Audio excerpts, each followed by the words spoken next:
He has done a lot of research on children and adults for treatment of colic. Through the years, he's developed a technique to treat it. Currently, he has seen babies throughout the U.S., Canada, London, England, and across the world, and has helped hundreds of children with this horrible condition. He's here today to educate you on what colic is and how it can be treated.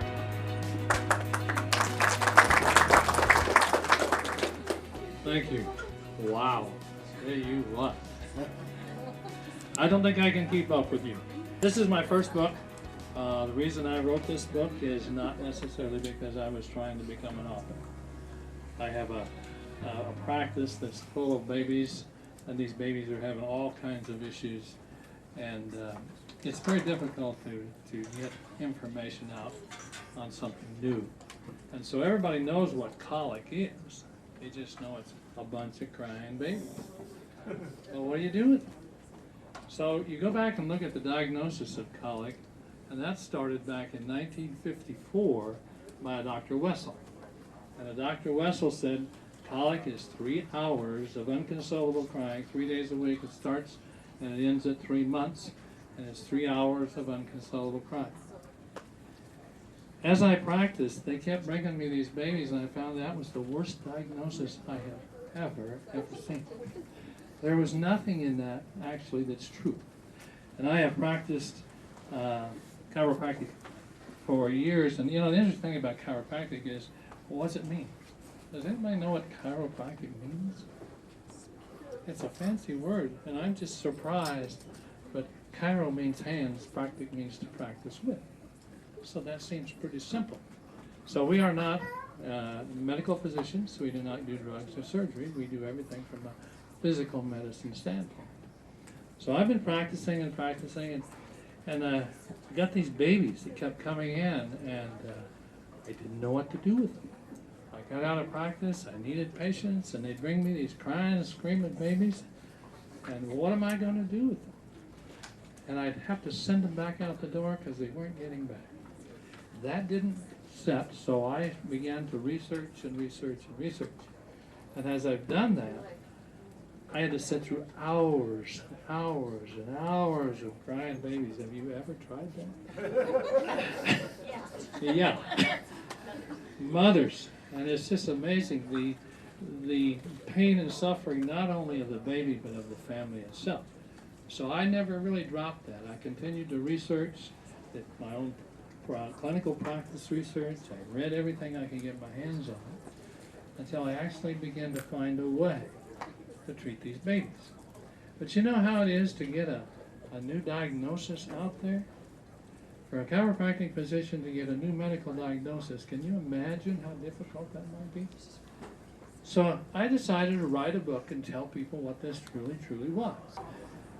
Now, should I use another name besides colic, or should I come up with the same name but try to redefine it?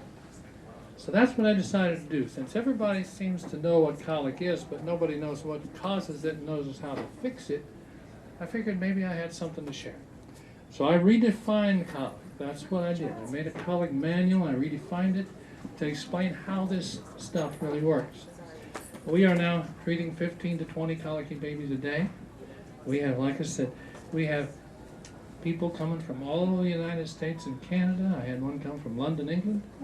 We are practicing here in Wichita. I started out my practice in Hillsboro, a little town of 2,500, in just north of Newton.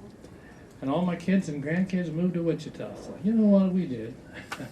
We sold everything, moved to Wichita, and we're chasing our kids around. So what we did is redefined it. And so I have some information. There are so many diseases that are actually diagnosed by symptoms. Asthma, fibromyalgia, and those are all symptoms. And if you start watching television, you're going to see this is more and more and more. So for example, I see this lady out on the bowling alley, bowling, being pulled around by a little bladder, a little urinary bladder. Have you seen that?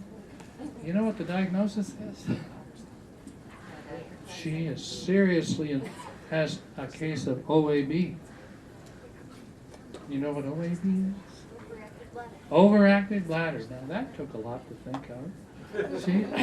So, if I was in the pharmaceutical business, I would come up with a medication to solve an overactive bladder. But most medications a lot of times just relieve symptoms. That's not what we do with this colic issue. We actually see these babies. It takes approximately 10 visits. And we take these screaming, crying babies and we make them pretty docile. So it's a fascinating thing. I didn't write the book because I was trying to be an author. But I have a message to send. I found that if you don't have a book, how are you going to get any interviews or anything like that? The reason I wrote this book is because I want to get interviews where I can pass this message on. That's the only reason I wrote the book. I think my time is up. I'm sorry. My granddaughter said, "Grandpa, 10 minutes." Thank you all so much.